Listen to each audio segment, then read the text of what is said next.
guys, I hope you're all doing okay. So sorry it's been so long since I've last been on here. I hope you're all doing okay. I hope you all had an amazing Christmas and Happy New Year, as it's the 2nd of January 2021 today. So hello and Happy New Year.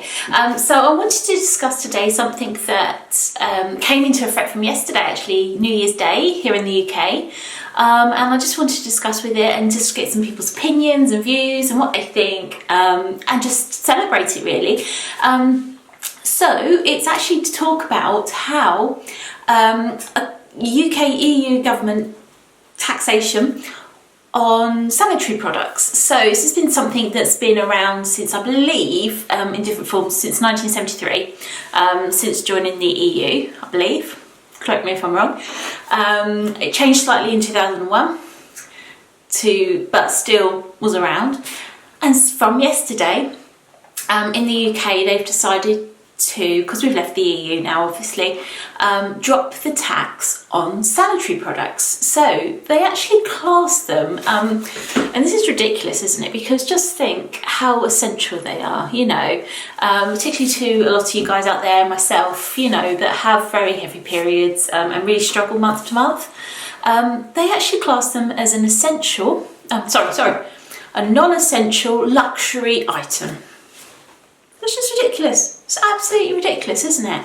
So they've actually now dropped the tax, which is absolutely fantastic. You know, it's to try and end sort of period poverty, you know. So all those people that, you know, sanitary products aren't cheap.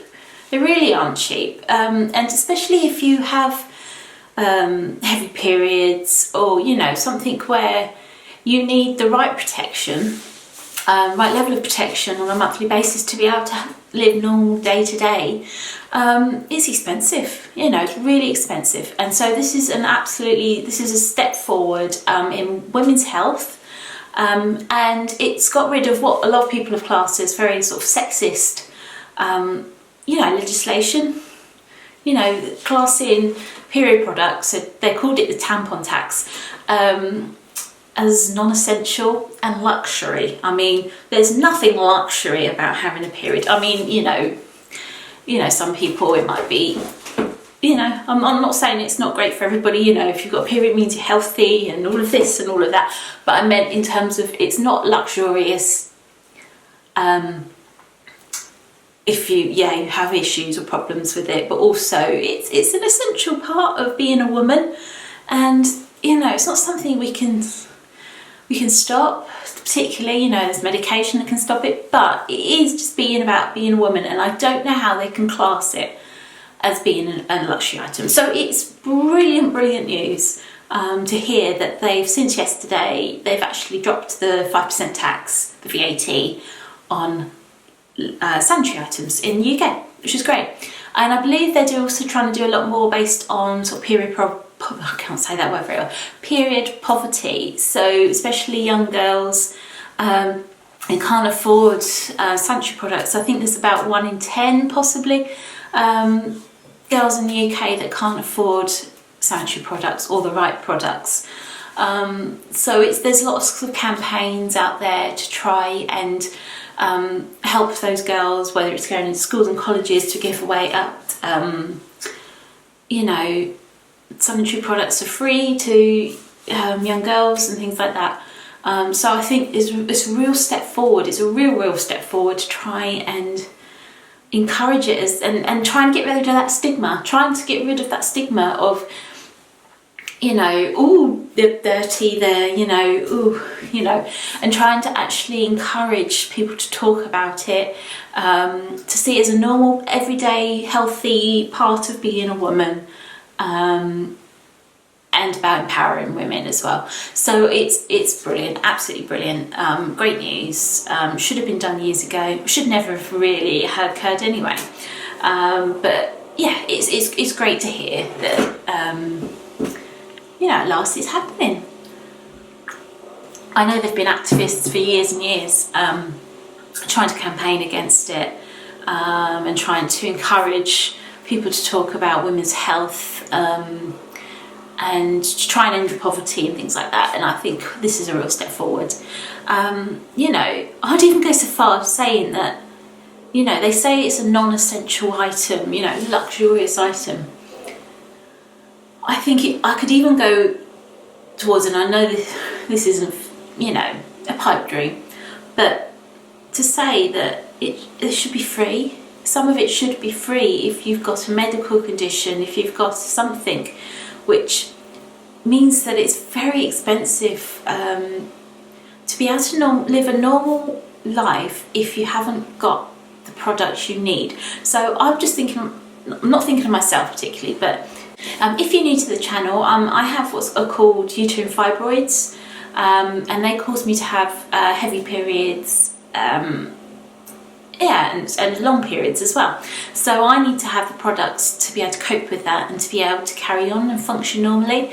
And I can imagine if I was unfortunate to lose my job or anything like that, where I couldn't afford to pay for them on a monthly basis, because it's quite expensive to pay for the quantity and the ones I need to be able to function. You know, I need the higher absorbency, I need a lot of it, because, you know, just to cope. And I think if I was to lose my job or didn't have the money coming in, I would really struggle to do that, and then therefore I wouldn't be able to feel like I'd be able to go to work without the right protection and things like that. So I can imagine it being so scary for girls out there that can't afford it. I read an article earlier, and it said about that, you know, there's about 1 in 10 girls in the UK that cannot afford proper sanitary protection, which is just awful. It should almost, you know, in today's day and age, there's girls out there that are still living as if they're in the Victorian era. And there was something I also read to say that that they're using like toilet roll as sanitary protection, you know, because there's nothing else to use. And then obviously this year with COVID, that was in short supply as well. So it was even worse. And you just think that, you know, today's day and age, that some girls out there can't even afford tampons or pads or anything to be able to cope with with their period on a monthly basis. And I think that is awful.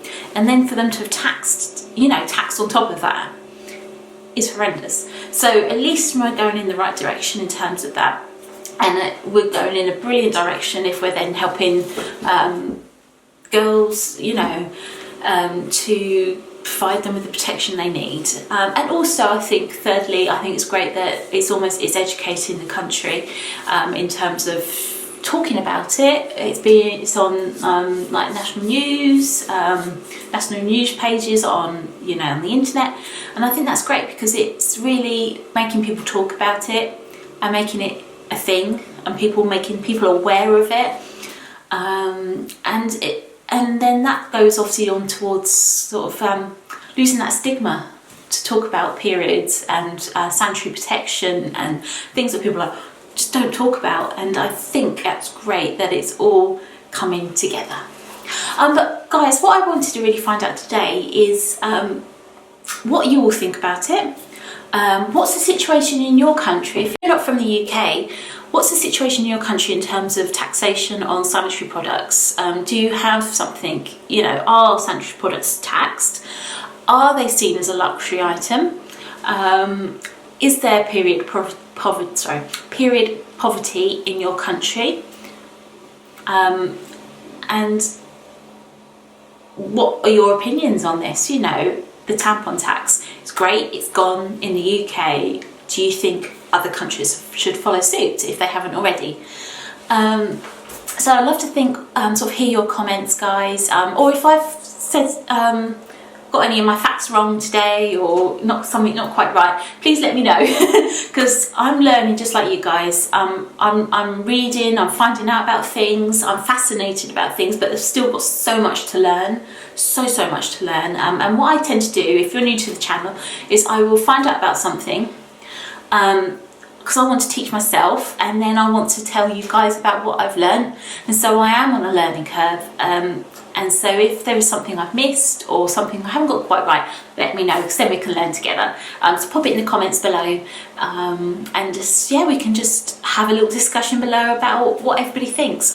Own you know, experiences as well. Have you been in a situation yourself where you've not been able to afford the protection you've needed? Yeah, so let me know, guys, in the comments below what you think about it all. And then hopefully going forward this year, I've got lots of ideas for videos. I'm going to also continue on about healthy eating and all those things to try and fight the fibroids naturally. So I've got all of that coming up. I also want to do an update soon about Esmaya. Esmaya, yes, it got recalled in early 2020, just before COVID hit, due to reports of liver failure in several takers of the medication, where a lot of us had to suddenly come off the medication.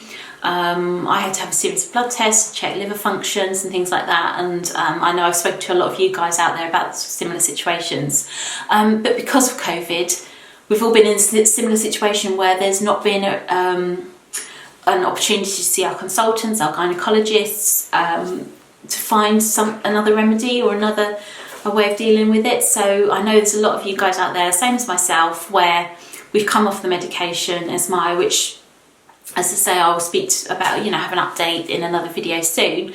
But there's been no chance to go and get something else or try something else. And that's why I started a series a couple of months ago to sort of try and fight my fibroids naturally, because there's nothing else out there at the moment, can't do anything else, and I don't know when I'm next see my consultant.